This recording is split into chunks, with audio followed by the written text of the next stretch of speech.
دوستی قائم کرنے سے پہلے اچھی طرح دیکھ لینا چاہیے کہ کسے دوست بنا رہا ہے، کیونکہ جس سے تعلق بنا لے گا پھر اس سے تعلق سنوارے گا، وہ اچھا ہوا تو تمہیں بھی اچھا کرے گا اور برا ہوا تمہیں بھی برا کرے گا۔ صحبت سالے تورا سالے کند بصحبت تالے تورا تالے کند۔ لیکن جہاں تک بات ہے رشتہ داری کی، نسب کے خصوصاً رشتوں کی، اس میں انسان کو اختیار نہیں دیا کہ وہ خود چنے کہ اس کا بھائی کون ہے، اس کی بہن کون ہے، اس کا باپ کون ہے، اس کی ماں کون ہے۔ اسے اولاد میں بھی یہ اختیار نہیں کہ اس کی مرضی ہے کہ بیٹا پیدا ہو یا مرضی ہے بیٹی پیدا ہو۔ یہ اختیارات سارے اللہ رب العزت جل وعلا نے اپنے پاس رکھے۔ ان رشتوں کا چناؤ انسان اپنی مرضی سے نہیں کرتا، بلکہ اللہ رب العزت جل وعلا کی تقسیم سے ہوتا ہے۔ وہ جس کو چاہے بیٹے دے، جس کو چاہے بیٹیاں دے، جسے چاہے دونوں سے نوازے اور جسے چاہے دونوں سے محروم رکھے، یہ اس کی مرضی ہے۔ کثیر العیال ہو یا قلیل العیال ہو، یہ اللہ رب العزت کی مرضی پر موقوف ہے۔ کسی کے بہن بھائی کم ہیں یا زیادہ ہیں، اس میں اسے کوئی اختیار نہیں۔ نہ چناؤ وہ خود کرتا ہے کہ کس کو چننا ہے، اور نہ ہی اسے اختیار ہے۔ گویا یہ وہ رشتے ہیں، خالص تعلق ہیں جو اللہ تعالیٰ نے ایک بندے کے دوسروں کے ساتھ قائم کیے۔ ان میں بندے کو اختیار نہیں، جسے چاہے چھوڑ دے، جسے چاہے رکھ لے، کسی سے بات بنے بنا لے، نہ بنے ترک کر دے، بلکہ رب کے بنائے ہوئے رشتوں کے اعزاز کو باقی رکھنا اور ان کے ساتھ حسن سلوک سے پیش آنا، بلکہ صلہ رحمی کرنا جو ہے یہ واجب، لازم اور ضروری ہے۔ قرآن مجید فرقان حمید نے سورہ رعد میں اور مختلف مقامات پر اس کا بڑی تفصیل کے ساتھ تذکرہ کیا، اور یہاں ارشاد فرمایا اولو الالباب کی وضاحت کرتے ہوئے، الذین یوفون بعہد اللہ، وہ جو اللہ تعالیٰ کے عہد کو پورا کرتے ہیں، اس سے وفا کرتے ہیں، رب سے وعدہ کر کے آئے ہیں۔ جب پوچھا تھا الست بربکم، کیا میں تمہارا رب نہیں ہوں؟ قالوا بلا، انہوں نے کہا کیوں نہیں مولا، تو ہمارا رب ہے، ہم تیری ہی عبادت کریں گے۔ اللہ سے کیے ہوئے وعدے جو ہیں ان کو پورا کرتے ہیں۔ ولا ينقضون المیثاق، اور ان معاہدوں کو، اس میثاق کو توڑتے نہیں ہیں۔ اور پھر اس کی وضاحت کرتے فرمایا والذین یصلون ما امر اللہ بہ ان یوصل، اور وہ خوش نصیب لوگ جو ملاتے ہیں اس رشتے کو جس کو ملانے کا اللہ نے انہیں حکم دیا ہے، اور وہ حکم الہی کے سامنے جھکے رہتے ہیں۔ وَيَخْشَوْنَ رَبَّهُمْ، اور اس لیے رشتوں کا اعزاز برقرار رکھتے ہیں کہ انہیں رب کا خوف ہے۔ وَيَخَافُونَ سُوءَ الْحِسَابِ، اور حساب کی برائی سے، برے حساب سے، سختی سے ڈرستے رہتے ہیں۔ وہ کہتے ہیں رشتے میں ہم نے خرابی پیدا نہیں کرنی، اس کو نبھانا ہے۔ یہ میرا باپ جایا ہے، یہ ماں جایا ہے، یہ بھائی ہے، اس کو باپ کے بعد بڑا ہے تو میرے باپ کا درجہ دیا گیا، اس کے ساتھ تعلق کو قائم کرنا مجھ پر لازم قرار دیا گیا۔ وہ اس بات کا احساس رکھتے ہیں۔ اور یاد رکھیے صلہ کے رشتے جن کے ساتھ ہر صورت حسن سلوک کرنا ہے، یہ بڑے مختصر، اہم اور ضروری رشتے ہیں۔ ہر شخص کا اپنا ذاتی رشتہ، یعنی اس کے ماں باپ، اس کے بہن بھائی، اس کی اولاد، یہ اس کا اپنا رشتہ، اوپر برابر اور نیچے ماں باپ، بہن بھائی اور اولاد۔ اس کے بعد 2 رشتے باپ کی طرف سے اور 2 رشتے ماں کی طرف سے۔ باپ کی طرف سے باپ کا بھائی اور بہن، جسے ہم اپنے عرف میں تایا، چاچا، پھپھو کہتے ہیں، اور پھر ان کا جوڑ تائی، چاچی، پھپھا اور آگے ان کی اولادیں۔ اور ماں کی طرف سے بھی 2 رشتے، ماں کا بھائی اور بہن یعنی ماموں اور خالہ، اور پھر ان کا جوڑ مامی اور خالو، اور پھر آگے ان کی اولاد۔ یہ وہ رشتے ہیں جن کے ساتھ صلہ رحمی کرنا ضروری ہے۔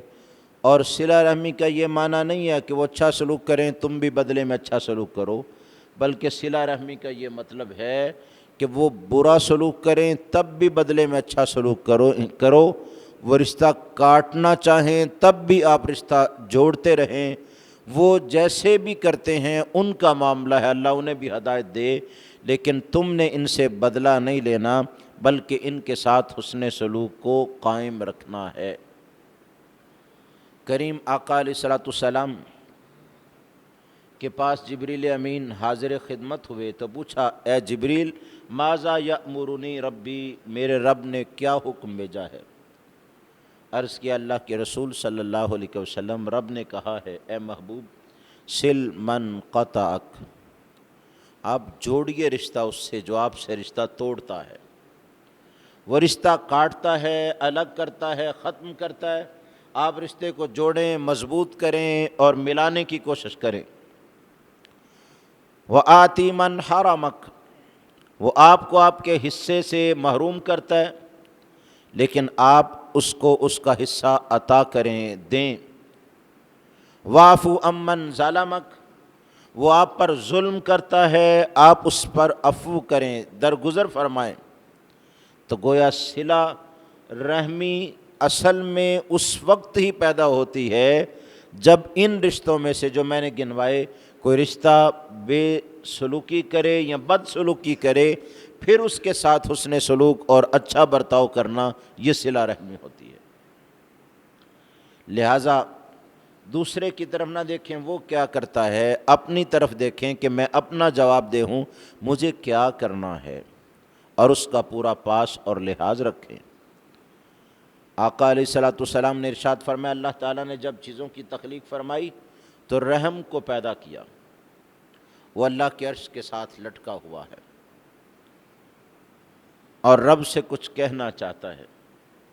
رب نے کہا، اے رحم، میں نے اشیاء کو پیدا کیا اور انہیں بیچ دیا دنیا میں، تو یہیں عرش پہ لٹکا ہوا ہے، کیا کہنا چاہتا ہے؟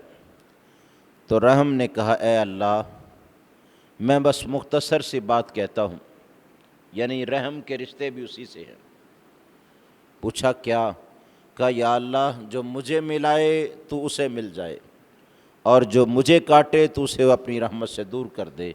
تو اللہ نے کہا، رحم، تیری یہ دعا قبول کر لی، جو تجھے ملائے گا میں اسے اپنے ساتھ ملا لوں گا، اور جو تجھے کاٹ دے گا میں اسے اپنی رحمت سے دور کر دوں گا۔ لہٰذا بندے کو جہاں اعمال میں درست ہونا چاہیے، وہاں میل ملاپ میں، اخلاقیات میں اور معاملات میں بھی اسے درست رہنا چاہیے، اور اس کے لیے پوری کوشش صرف کرتے رہنا چاہیے۔ پھر قرآن مجید فرقان حمید نے کہا، وَالَّذِينَ صَبَرُوا ابْتِغَاءَ وَجْهِ رَبِّهِمْ، یہ صلہ رحمی کرنے والے، ظاہر ہے ان میٹھے رشتوں سے کوئی کڑوی بات بھی سننے کو مل سکتی ہے یا ملتی ہے۔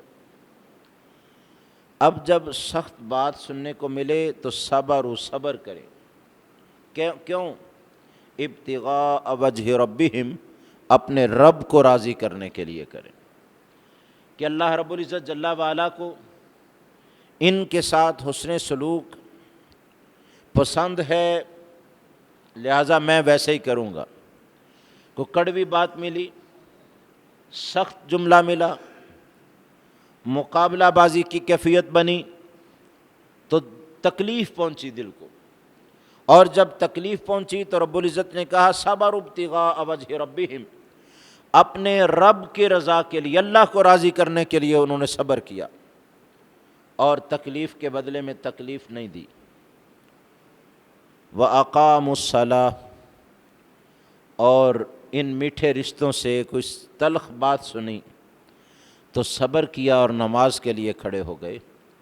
وَأَنفَقُوا مِمَّا رَزَقْنَاهُمْ سِرًّا وَعَلَانِيَةً، اور چھپ کے اعلانیہ طور پر راہ خدا میں مال خرچ کرتے رہے۔ وَيَدْرَؤُونَ بِالْحَسَنَةِ السَّيِّئَةَ، اور انہوں میں سے کسی نے برا سلوک کیا تو برائی کو وہ اچھائی سے ٹالتے رہے، اس کے ساتھ اچھا سلوک کرتے رہے۔ اور گویا رشتہ داری کے احساس میں اور لحاظ میں ان ساری چیزوں کو بیان کیا کہ رشتے صبر سے چلتے ہیں، تحمل سے قائم رہتے ہیں، بردباری کے ساتھ قائم رہتے ہیں۔ اگر کوئی بندہ صبر نہیں کر پاتا، اس میں برداشت کا مادہ موجود نہیں، تحمل مزاج نہیں، وہ رشتوں کا خیال نہیں رکھ سکتا، وہ تو فوراً رشتہ توڑنے کے لیے تیار ہو جاتا ہے اور اسے ختم کر دیتا ہے۔ تو اسی لیے رشتوں کے پاس کو رکھنے کے بعد کہا وہ رب کی رضا کے لیے صبر کریں، اس لیے کہ اللہ کو یہ پسند ہے تو میں نے اس کو کرنا ہے۔